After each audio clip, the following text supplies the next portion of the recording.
Պարզվել է, թե ովքեր են այն հայերը, որոնք ցուցմունք են տվել Ռուբեն Վարդանյանի դեմ։ Թեմայի շուրջ կզրուցենք Արտյոմ Երկանյանի հետ։ Արտյոմ, եւ ինչ է քեզ հաջողվել պարզել նրանց մասին։ Հիշեցնեմ, երեք Ադրբեջանի ռազմական հարցերով դատարանի նիստում այդ երկու հայկական ազգանուն ունեցող անձնավորությունները ներկայանալով որպես վկաներ ցուցմունք են տվել Արցախի նախկին պետնախարար Ռուբեն Վարդանյանի դեմ, հայտարարելով, թե նրանք տեղեկություն ունեն այն մասին, որ Վարդանյանը հավաքագրում էր վարձկանների, որպեսզի նրանք կռվեն Ադրբեջանի դեմ եւ իրենց վճարում էր ամսական 700-ից 2000 դոլար, թե իբրև թե ֆինանսավորում էր Հայաստանից ականների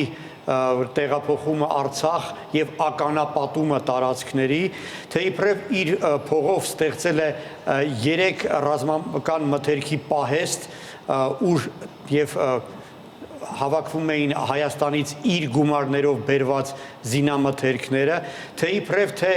քարոզում էր թշնամանք Ադրբեջանի ժողովրդի դեմ, եւ արցախցիները ճանաչել են այդ մարդկանց։ Նրանց անուններն են Մուշեղ Գրիգորյան եւ Կամո Հայրապետյան։ Նրանք այն հայերից են, ովքեր հայաթափումից հետո որոշել էին մնալ Արցախում, այն ի սկզբանե մոտ 30 հոգի էր մնացել, եթե հիշում ես, հիմա արդեն որոշ տեղեկություններով 9, այլ տեղեկություններով 11 հոգի են։ Հիմնականում դա հիվանդ ծեր մարդիկ են կամ հոգեկան խանգարումներ ունեցող մարդիկ են եւ այս երկուսը հավանաբար այն բացառիկներից են, ում հնարավոր էր քիչ թե շատ լողացնել, հագցնել, բերել Բաքու եւ ներկայացնել որպես վկաների։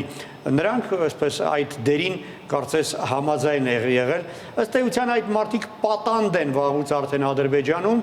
քանի որ նրանց ապագա կյանքը կախված է նրանից ժամանակին իրենց կկերակրեն, թե չեն կերակրի, հա, այդ իմաստով դժվար չէր ակնկալել իրենց այսպես կոչված ցուցմունքները։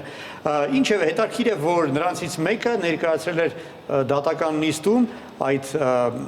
Կամո Հայրապետյանը սպիտակ կոստյումով, կարծում եմ դա էլ էին ինչ-որ բանով ուզում էին խորհրդանշեին դրանով։ Ծանոթները պատմում են հետևյալը Հայրապետյանի մասին։ Պարզվում է, նրա ընտանիքը Բաքվից փախստականներ են եղել, ընդ որում Կամո Հայրապետյանի հորը 90 թվականի հունվարին ադրբեջանցիները սպանել են հենց Բաքվի կենտրոնում եւ ոստիկանությունը պահանջել է, որպեսզի գործ չհարուցվի եւ որդին հայտարարի, որ հայրը սրտի կաթվածից է մահացել։ Այն դեպքում, երբ նրա մարմնի մեջ 19 դանակի հարվածի հետքեր նկատվել։ Հորը նա հողարկավորել էր հայրենի Մարագա գյուղում, ուր եւ ապրում էր Մարագան ադրբեջանցիների կողմից գրավելուց առաջ, դրանից հետո տեղափոխվել էր Ստեփանակերտ, այնտեղ տուն չուներ եւ ապրում էր խանութում։ Ադրբեջանցիների Արցախ գրավելուց հետո շարունակում էր ապրել նույն այդ խանութում եւ օգնություններ ստանում Կարմիր խաչից, իսկ այնուհետ արդեն ադրբեջանական բարեգործական կազմակերպություններից։ Մյուս այդպես որպես վկա ներկայացած Մուշեղ Գրիգորյանը նույնպես քաղաքում հայտնի մարդ էր, նրան անվանում էին գիպսի միշիկ։ Ժամանակին, երբ դեռ հարբեցող չէր, պատմում են, որ գիպսից հետաքրքիր պես քանդակներ էր պատրաստում։ Այդ գիպսի միշիկը այժմ ալկոհոլիկ է, այսինքն վաղուց արդեն ոգելիցի կախվածություն ունի եւ ադրբեջանական քարոզչության ամենաայսպես սիրված հերոսներից մեկն է, սիրով հարցազրույց է տալիս ադրբեջանական լրատվամիջոցներին, հավանաբար դրա դիմաց 1 կամ 2 շիշ հոնորար ստանալու դիմաց։ Համացանցում ժամանակին տարածված էր մի տեսանյութ, ուր նա փողոցով անցնում է Ստեփանակերտի հարբած եւ մեքենայից ադրբեջանցիները նրան ծաղրում են։ Բայց ավելի տարածված է մեկ այլ տեսանյութ, որը արդեն պրոֆեսիոնալ ձևով է նկարահանվել, քարոզչական նպատակներով, Նելսոն Ստեփանյանի հուշարձանի առջև կանգնած այդ գիպսի միշիկը պատմում է, թե ինչ լավն են ադրբեջանցիները, թե ինչքան են իրեն սիրում, թե հյուրասիրում են, կերակրում են եւ շատ լավ են վերաբերվում իրեն եւ Արցախում մնացած մյուս հայերին։ Այն, որ ահա այսպիսի մարդկանց են որպես վկա ներկայացնում դատարանում, դա ոչ միայն անբարոյական է, այլ նաեւ ծիծաղելի, դե գլխավորը այն է, թե ինչ կարելի է ասել մի մեղադրանքի մասին, որը ամրագրվում է ահա այսպիսի մարդկանց ցուցմունքներով, մարդկանց, որոնք փաստորեն պատանդ են եւ որոնց վաղվա օրը կախված է, ինչպես ասացի, նրանից կկերակրեն նրանց, թե չեն կերակրի։ Արդյոք Եվրախորհրդարանում քննարկումից հետո հայգերիների թեմայով սպասվում է, որ նաև բանաձև է ընդունվելու։ Ինչ է հայտնի այդ բանաձևի բովանդակության մասին։ Այո, բանաձևը որքան հասկանում եմ վաղն է քվեարկությամբ դրվելու եւ նախաձեռնությունը այդ քննարկումը անցկացնելու եւ բանաձև առաջ ընդունելու դա հավանաբար հետևանքներ Ռուբեն Վարդանյանի հայտարարած հացադուլի, այսօր 23-րդ օրն է հացադուլի, եւ նաեւ Երևանում ի համերաշխություն Վարդանյանի հայտարարած 3 կամ 4 հոգու հացադուլի։ Նաեւ հետևանքն է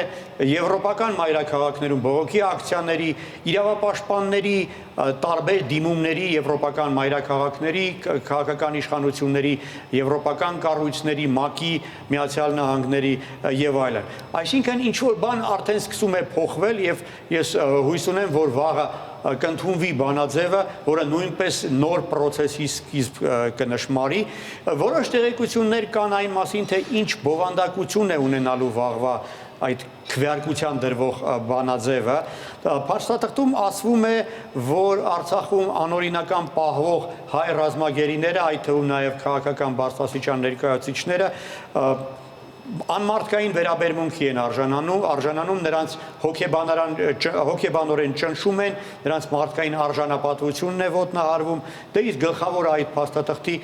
պահանջն է անհապաղ եւ առանց որևէ նախապայմանների ազատ արձակել բոլոր հայ ռազմագերիների։ Եվ նաև փաստաթղթում կոչ է արվում Եվրամիության մարդու իրավունքների հարցով հատուկ ներկայացուցիչին